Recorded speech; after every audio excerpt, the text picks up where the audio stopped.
last week, they were completely rammed. They were filled up to the gunnels, they were queuing down the street. They said, you should have been here last week. I swear, you should have been here last week. Oh yeah, you should have been here last week.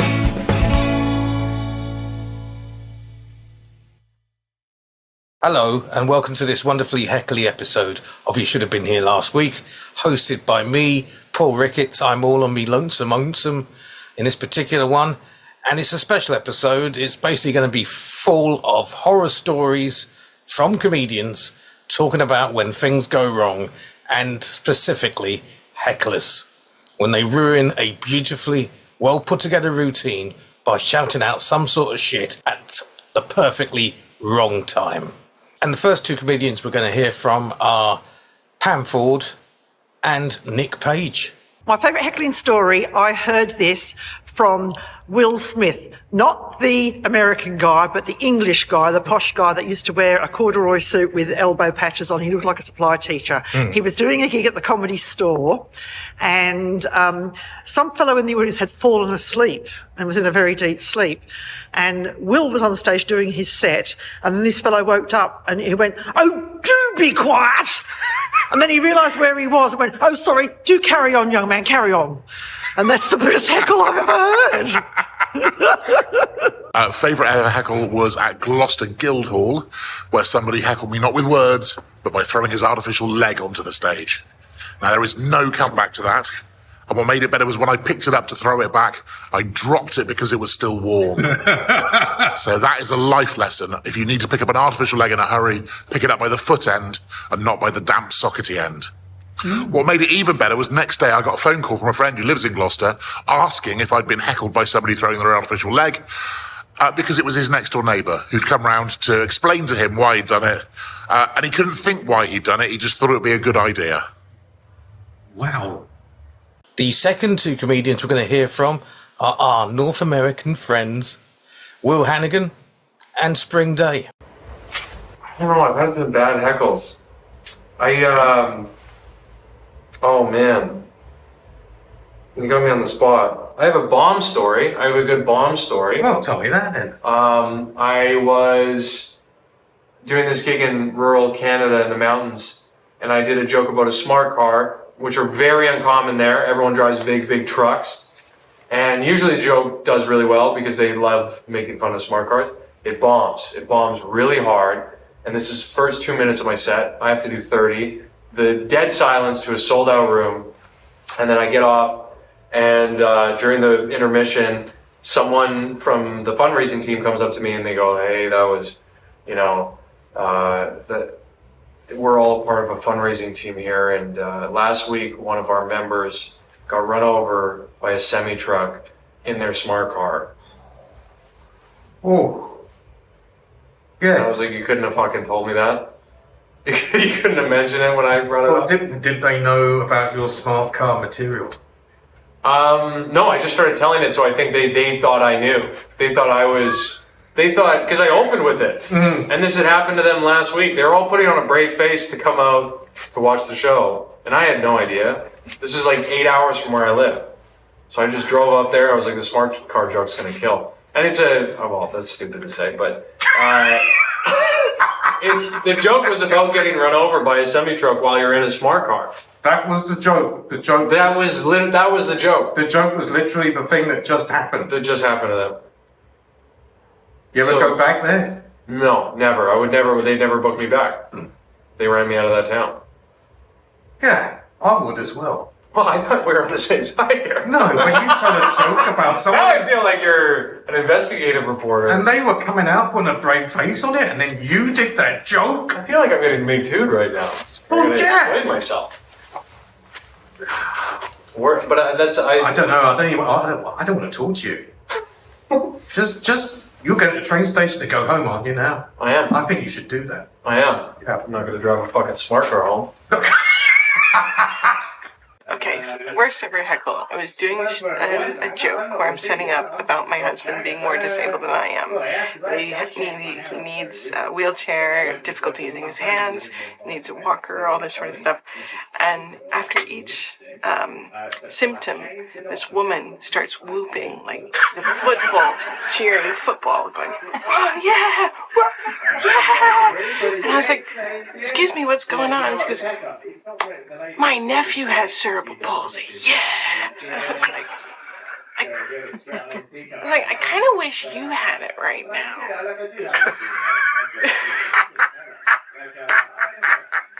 And everybody went, "Ooh," and I went, "I just don't get it.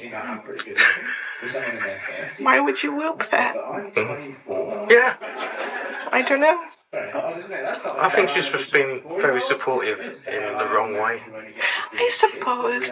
I talked about it with my husband, and I think she was just excited that maybe her nephew's getting laid.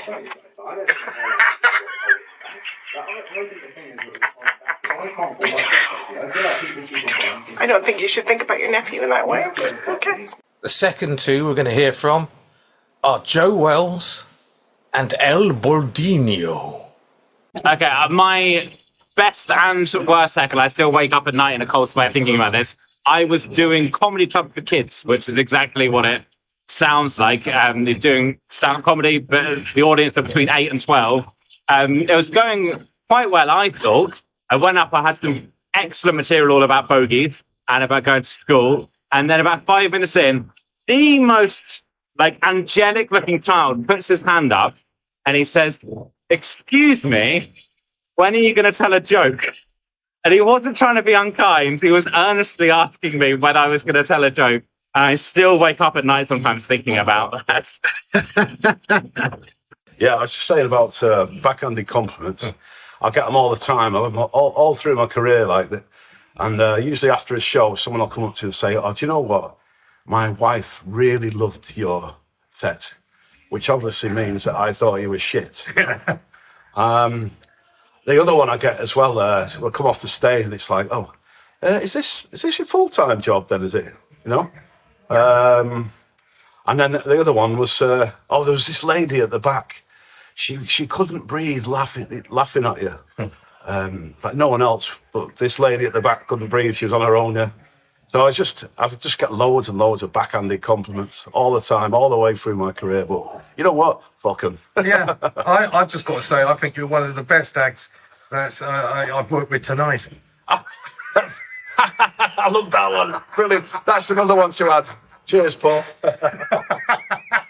And the last pair is going to be Martin Davis and the wonderful Georgina Sowerby.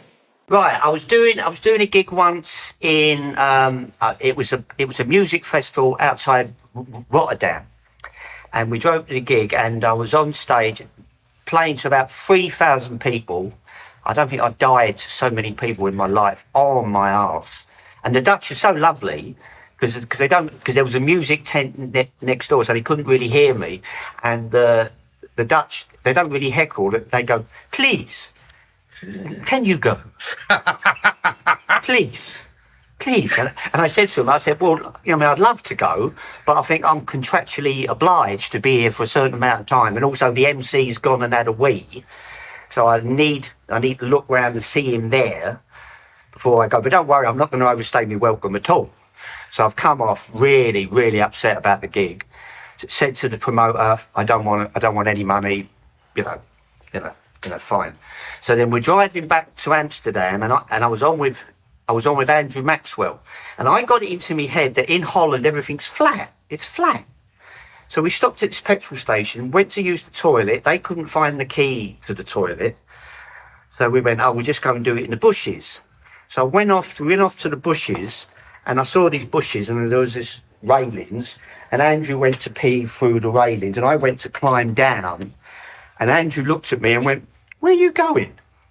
And as I looked up, these bushes were actually the top of a tree. And I looked down, and if he hadn't have said something, I would have jumped down to my death. And I imagined it afterwards, everyone going, "Yeah, do you remember about Davis? He had that bad gig at that music festival outside Amsterdam, and he threw himself to his death. Oh. Right, so get back in the van, drive into town. Still not really happy. I thought I'd go for a drink on my own. Went for a drink on my own, and this girl came up to me and said, excuse me, can I buy you a drink? I'm thinking, oh fuck, here we go. You know, it's a lady of the night or some kind of weird. And I said, yeah, why? And she went, because you have a very interesting face. I went, okay, fuck you, yeah, whatever. And it turns out, a couple of long stories short, I still know this girl, but this was years ago. Her name's Kathleen. She was a pole dancer by night and a rape advisory counsellor by day. She stayed with me that night. Nothing happened at all, but we just had a lovely, lovely time. She had a scooter. We drove around Amsterdam, going to different bars and stuff. Finally came back about 4 or 5 in the morning, crashed out. I got up in the morning. She left, went down for breakfast. The promoter's there, and I'm still saying, I don't want your money. You can keep your money. Oh, mine, don't be silly. I went, no. So he said his goodbyes. I went off to the breakfast buffet to get me breakfast, and when I came back, there was an envelope on my breakfast table with my name on it, with my fee. Good. And you took it. And I took it. What? Because he'd gone.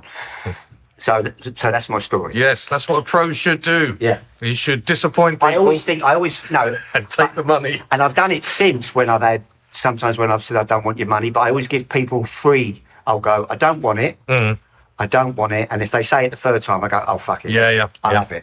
I'll give you 3 chances not to pay, 2 chances not to pay me. And then on the third one, I'll go, oh, fuck it. Yeah, I've earned it then. I did a corporate recently for a charity, and their idea, which was such a bad idea, was they wanted me to go on while they were serving the food. No. And walk round the tables just chatting to them. Don't beat the table comedy idea.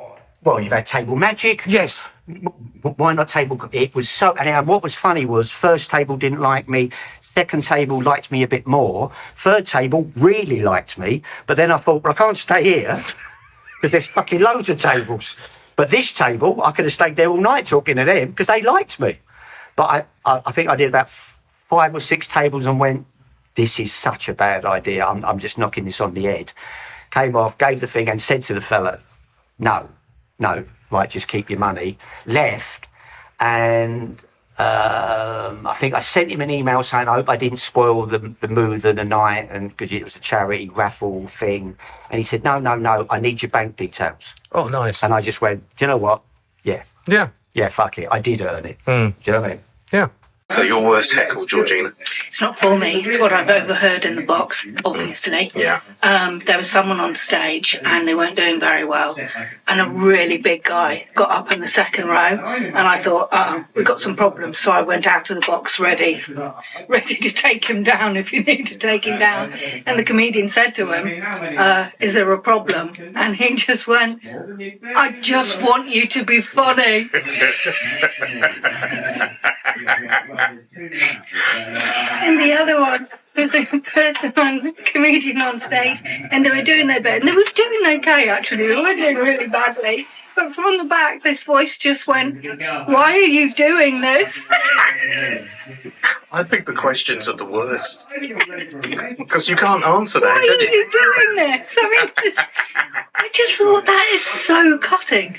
The best person I know who dealt with a heckle though here was Matt Green, who when he was doing his set, there was a person talking in the audience and they just kept on and on. And rather than telling them to be quiet, he just went, ladies and gentlemen, the lady at the back is doing the director's cut of my set. Chef's kiss. The end. So there you go. That's enough tales of woe for one episode. Hecklers. Ugh. And as I always say at the end of every episode, if you've enjoyed this, please follow us. If you're watching this on YouTube, subscribe, share, like. You can do similar things on if you're listening to the podcast. And also, if you want to buy a Ko-fi for Steve, why not? He's not done this episode, but if you want to give him some money. Also, you could send some money my way. I quite like it. And as a final message, I'd like to say this, that support your local comedy club, support your local comedian, support these people. And the best way you can do this is turn up at the club and laugh, applaud, stamp your feet.